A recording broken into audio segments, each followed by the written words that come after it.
Bien aimé, pas si pe mawa. Pas si pe mawa. Ndekunanga lelo na koloba mingi te. Na kotiela bino video. Bomona mama pasteur. Ndenge azobimisa basekele ya mobali na ye papa pasteur. Batu bino bolingaka. Batu bino bokenda kopesa bambongo na bino. Batu bino bopesa place ya Yesu na mitema na bino. Na yebisaka bino tongo midi poko pe butu. Yesu akufa po na yo na ngai.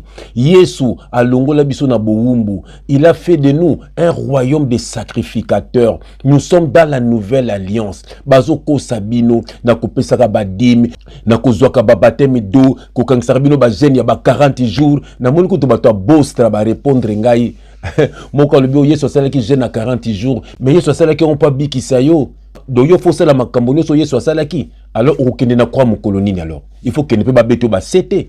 Oh ndeko na ngai bazoko sabino kala mingi te tozo koma na fin de l'année kala te babimisa ba fiche et comment ba programme na bango yango eza Saint-Esprit to ba programme na bango kaka ba même programme toko tambula sika mbula mapamboli mbula soki ya nini ndeko na bazoko kosa bino calendrier o to salelaka eza calendrier ya Nzambe te bien aimé ba chino pe ba na calendrier na bango ba marocain pe ba na calendrier na bango ba indien pe ba na calendrier na bango siko tango yo zo ba au fin de l'année kuna bango ba na fin de l'année te epesi passe epesi mawa bazoko sabino calendrier ba to mokili ba ko sabino ba jeune ya lokuta yo moko okoki ko kanga jeune na yo pona santé na yo ndinga na salaka des fois le week-end je ne mange pas.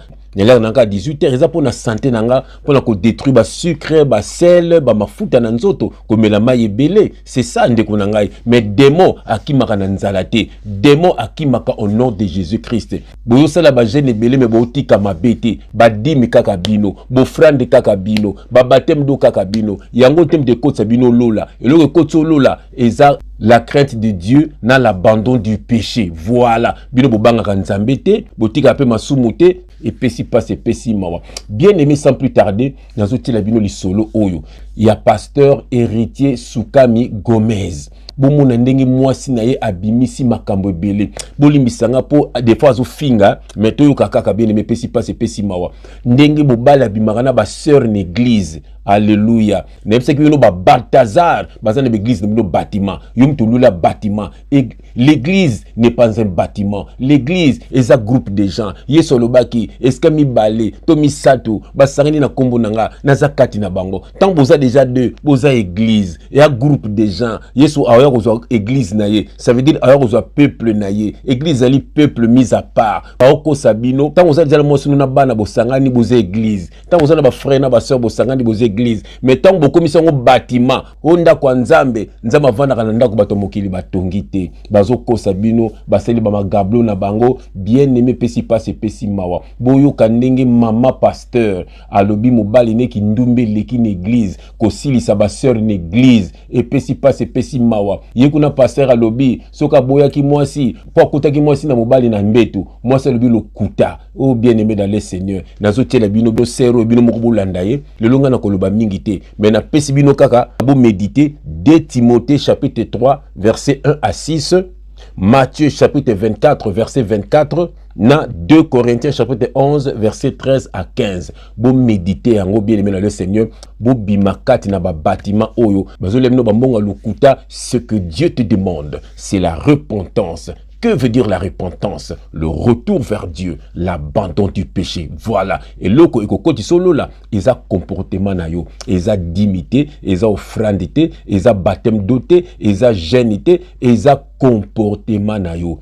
Il faut vivre la crainte de Dieu et puis l'abandon du péché. Voilà le solo là. Et le bandoki bako kimayo, bandoki a famille, bandoki a quartier, bandoki a camarade, bandoki a collègue, bandoki a monde physique et monde spirituel, bako kimayo, soko na crainte de Dieu et puis l'abandon du péché. Voilà. Et puis si passe et puis si mawa, boyoka vérité. Ya bato bino bobenga ba pasteur. Nzoka yeso lobaki, nous sommes tous des frères. Pasteur, évangéliste, tout ça, ils ont des badons kati na biso, ils ont ba titre te. Mais bon balinga bo benga bon ba pasteur, ba évangéliste, ba apôtre, ba prophète, ba évêque, ba bakisa kutu, bishop, archibishop, ceux qui nini, ceux qui père de la nation, nous sommes capables de intimider bino.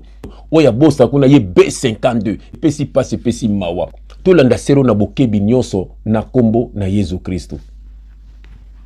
C'est une jeune femme qui a évolué et grandi en France, croyante, tout ça. Donc je viens faire ce direct parce que Nana Kanda, non ça direct parce que Nana Kanda n'a déçu. Franchement, Nana Kanda n'a déçu par rapport à une certaine attitude, un certain comportement qui se passe dans le milieu pastoral, au fait. Donc, bateau balinganga, la Senibino Limbisanga, de par cette intervention et tout, d'autres diront qu'elle est peut-être tardive. Il aurait fallu peut-être la faire avant. Et le pourquoi de la raison, je la fais maintenant parce qu'il y a un trop plein de ras-le-bol, au fait. Et tout. C'est vrai que je n'ai jamais éprouvé la nécessité ni le besoin de venir m'asseoir pour régler mes comptes sur les réseaux et tout. Mais quand on dépasse un certain seuil de méchanceté et de mensonge, et il y a quelquefois comme ça le besoin de venir rétablir certaines choses. Et je pense que voilà, moi aujourd'hui, à l'heure d'aujourd'hui, je prouve cette nécessité-là, ce besoin-là et tout ça, machin. Donc je viens parler au père de mes enfants. Botagelenga pasteur Odon, imbécile no pasteur Odon, na finio déjà. Botagelenga pasteur Odon, pasteur héritier Sikazali, pasteur héritier Nyamanao. Au même temps maman abino a benganga a finganga na téléphone na otia ba voice nyonso tous les lots. Oyo ya ya. Tant yo tambola na kombo nanga dans les réseaux. Omoni na otia ba voice à maman abino nanu parce que je crois que vous me prenez pour un con et tout ça. Héritier Soukami. Je viens te parler, j'ai tagué quelques personnes de ta famille, des personnes de ton église. J'ai tagué des personnes de ton entourage et les pasteurs qui te connaissent. Je viens, toi tu joues avec moi. Je cite ton nom, t'es le père de mes enfants. Moi, de tout ce que tu m'as fait, au Kimanda Kukokima, d'accord? De tout ce que tu m'as fait, je ne suis pas venu sur le réseau, mais toi tu trouves le moyen d'aller colporter des choses, d'aller mentir sur mon nom, d'aller m'injurier, comment de façon cachée, souterraine, comme ça. Moi, quand j'ai quelque chose à te dire, je viens directement te parler. Pasteur héritier, toi, tu m'as trompé combien de fois? Qu'on aille dans le vif du sujet. Parce que toi et moi, si moi, héritier, je viens m'asseoir aujourd'hui parce que trop, c'est trop, je veux plus. Je veux plus. Toi et moi, on est séparés depuis longtemps, mais tu trouves le moyen d'aller parler aux gens. Quand les gens te demandent le pourquoi aujourd'hui de ton divorce, tu le justifies en disant que toi et moi, on est séparés parce que toi, tu m'as trouvé au lit avec un homme. Tu te fous de ma gueule. Toi, tu m'as trouvé au lit avec un homme, tu te fous de ma gueule. Au moins, on a mis ton mobile. Donc, à la Kanga, on a ban église. Tu m'as trompé combien de fois? Je vais mettre les voices. Le quoi, Baba Pasteur, on vous donne un minimum de respect et je pense qu'au fait, ça ne te convient pas. Oboma Libala Nicolas Kindumba. Oboma Libala Nicolas Kindumba. Yo Sakananga yo. Yo ok ozo kende ozo luko ke kobala ozo ke kotamba na kombo na munoko no ke ngala trompa yo. Na ochaba voice na yo moni oyo koya eya odo imbécile na yo. Oyoki pasteur odo imbécile na yo sikozali. OK nangé pas mo. C'est depuis tu viens de venir ici je t'ai eu au téléphone, tu étais censé me rappeler. Toi héritier vous jouez avec moi. Quand héritier il se tapait la petite Déborah dans la voiture là-bas là, moi j'étais pas avec vous. Libala oye kufa ki likola buzobe héritier. OK kozwa moi so lungo bala moi si ndumba odo lala moi si na yo. Maglo lala moi si na yo. Basi libala pasteur bon balala moi so OK bala. Yo ngo saka na yo. Na o ciao na internet. Au moins comme c'est l'ère des réseaux, je t'avais dit ce que tu m'as appris, c'est ce que je vais te faire. Moi j'ai pas appelé quelqu'un de ta famille pour venir te chercher. Mais toi tu marches avec mon nom dans ta bouche. Tu dis à tout le monde que tu m'as trouvé au lit avec un homme. Tu dis à tout le monde que toi et moi c'est vrai parce que tu m'as trouvé au lit avec un homme. Tu m'as trompé combien de fois? Christelle, cool. Christelle elle est venue si elle était enceinte. Christelle était enceinte.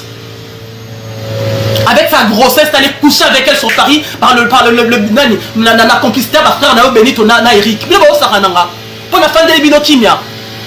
Pour ma qui sera na tika na lobate. Ça fait combien de temps on est séparés? Toi tu marches toujours avec mon nom dans ta bouche, imbécile non nyama. Mais bon ça rananga. T'as promis le mariage là-bas, Arlette, et toi, que l'a pas mamado kuna au promet que di balat. O lali lali yo sarananga. Na obimi sabino obima na chaba voice na to kebongo. Na ofinga bino na mutape qui s'arrête na otikate. Et qu'est-ce qu'il y a? Otikinga la banyongo, tu m'as tapé mon nom, t'as mis sur ton entreprise. T'as mis mon nom sur ton entreprise ici, t'as laissé des dettes. C'est moi qui suis passé au tribunal. T'es parti de la maison, t'as fui, t'allais t'asseoir là-bas, habiter là-bas chez Nialé. Et tout. Tu m'as laissé avec les factures, avec les dettes, avec l'enfant de 4 mois ici. Tu te fous de ma gueule? Au même temps, maman na onyama, no imbécile no nyama. Et bon, il faut comprendre la fin de l'Okimia. Parce que je suis resté tranquille, je dis rien. Kosaranangate. Arrête de jouer avec mon nom. Kosaranangate. Va épouser ta femme là-bas et tout. Bah là, ma gloire. Bah, que tes potes disent combien d'hommes ils sont sortis avec ta meuf. Moi, tu traites de pute ici, dans Ndumba. À cause de ça, dit, on a un pasteur. Attends, moi, si mon bimba est combo. Moi, si mon bimba mon boulot, imbécile, mon boulot, t'attends là-haut. Je suis resté avec ton neveu. Moi, je suis resté avec mon boulot. Ok, ça va, Chiba, bébé, ça vit, nanga. Moi, je suis resté avec mon boulot, imbécile, l'héritier. Imbécile, l'autre, ce que ça maman là-haut. Oh, qui? On a l'accepté de ce côté, un politesse, nanga. Ça rend là, je suis resté calme. Te fous pas de ma gueule. Te fous pas de ma gueule, je t'avais déjà dit, je t'avais prévenu. Te fous pas de ma gueule, tu m'as emmené au tribunal, un pasteur irresponsable. Tu m'as emmené au tribunal là-bas et tout ça parce que tu ne veux pas payer la pension nettoyage. Moi je t'ai emmené au tribunal. Moi je t'ai emmené au tribunal. Tu te fous de ma gueule. On m'a dit maman là-haut, imbécile non yama. Imbécile non a fingio. Oh sarananga. Na fani na quoi na tiki, tu m'as séparé avec tout le monde. Coco c'est la considérant ma cambo. Combien de personnes y ont là à l'église? Combien d'histoires sont sorties? Je suis resté comme j'ai fermé ma bouche. J'ai cherché pasteur Miko. J'ai cherché les gens qui est venu me défendre. J'ai appelé les pasteurs Miko, j'ai appelé les Dagipita, l'évêque qui est venu. Vous vous foutez de ma gueule? Toi tu vas marcher avec moi en disant que toi tu m'as trouvé avec un homme imbécile, héritier, ma maman na onyama. Tu te fous de ma gueule, y'a un bon maman na ose là-haut. Au moment où on a dit ça, King Douma, je suis resté 9 ans avec toi. Tu m'as trompé combien de fois? Christelle Mabé. La fille de Belgique, là, je sais pas comment elle s'appelle. Tu te fous de ma gueule? Tu te fous de ma gueule? Tu vas voir maintenant, je vais mettre tous les votes, là, les trucs de la petite Déborah, je vais tout mettre ça sur internet. Tu viens jouer avec moi, tu veux te marier là-bas et tout ça. Ok, écoute, l'ex-mari de ta femme que tu vas épouser là-bas, là. C'est ma famille. Elle, c'est ma famille. Elle, c'est mon cousin. Son Niponayo. Kindumba, moi, c'est oh là là là, les musiciens pour les na Paris A. Kindumba, moi, c'est combien encore en état, combien de balles balaliens à Paris A? Combien de balles balaliens à Paris? Odo, il parle, Odo, ton ami, Odo, il a couché avec Arleta. Donc il a pas la bakuma ba sonso ba la la la e. O kata somote yo ngala ndumba. So ngala ndumba yo zanali. Yo kapuba et boniko et anim. Pour la fin de biloka non qui fait biloter. Et quand ça va dans ma héritier non tchaba voix ça déborde non OK non bongo. Comme toi tu prends plaisir de prendre mon nom et aller étaler ma vie en disant que moi je me suis mal comporté vis-à-vis de toi. Je suis resté 9 ans avec toi. J'ai toléré ta connerie. Ton hypocrisie. Tu vas voir. Je vais pas te voir t'approcher de mes enfants. T'es venu ici, t'allais mentir à tout le monde que soi-disant on a voulu te frapper. Combien de fois tu m'as maltraité, tu venais m'insulter ici? Tu venais m'insulter ici. T'es sorti combien de fois avec la petite de l'église là? Combien de fois t'es sorti avec elle? Avec par complicité de tes frères Benito et puis Eric. T'allais coucher avec elle partout. Imbécile Nao. T'as mon mbalio. Bah on va Tony. Toi tu m'as trouvé avec un homme dans le lit ici. Tu m'as trouvé avec un homme dans le lit ici dans cette maison. C'est des excuses que tu vas sortir dehors me concernant. T'as mon mbalio. Bah on va Tony. Ma faux prophète, Tosana Bino Mayele, comme Mamoudou, Tiena Lifelo, si Camilo Moko. Plusieurs faux prophètes s'élèveront et ils séduiront beaucoup de gens. Matthieu 24, 11. Quelle grâce! Ma faux prophète, ma prophétesse, ma faux prophète, ma prophétesse, Ayumande balanda kabino, Sobande balanda kabino, Ignorante balanda kabino.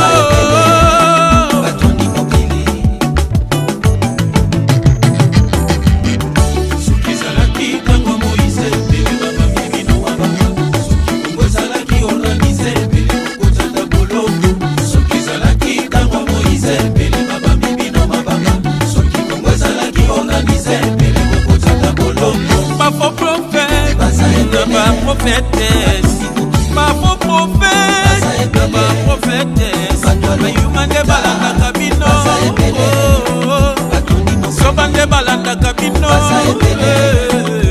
Ignorante balanda kabino. Awa mama bati bundulu kaba kwenwe, abatata bati bundulu kaba kwenwe, ma faux prophète bakomi. Bandako ba voyage pe bomengo nzamba ko jije bino suka na bino esali felo keba keba keba keba keba tata mama ndi bundwe oh kopima na basi ya bato kulia kambongo ya bato yango ndenga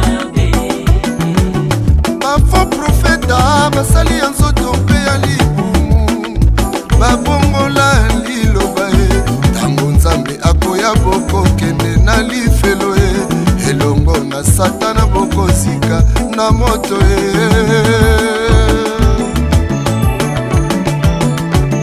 makamba bomoi na yo kobetela moninga mbangombango te senga discernement epai ya nzambe nyonso baloba euti na nzambe te yaneme ozala mayele Ézéchiel 13:9 elobi ma main se rencontre les prophètes les visions sont vertes profesi ya solo ezali loba ya nzambe wana yango bikisa bomoi na yo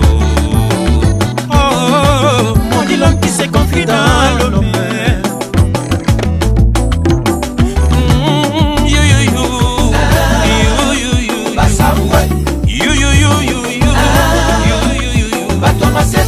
méfiez-vous des faux prophètes, ils viennent la prophète, ils mentent des brebis, on est dans ce sont des lourds ravisseurs, vous les reconnaîtrez à leur esprit.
Yesu akufela, ufela, ufela.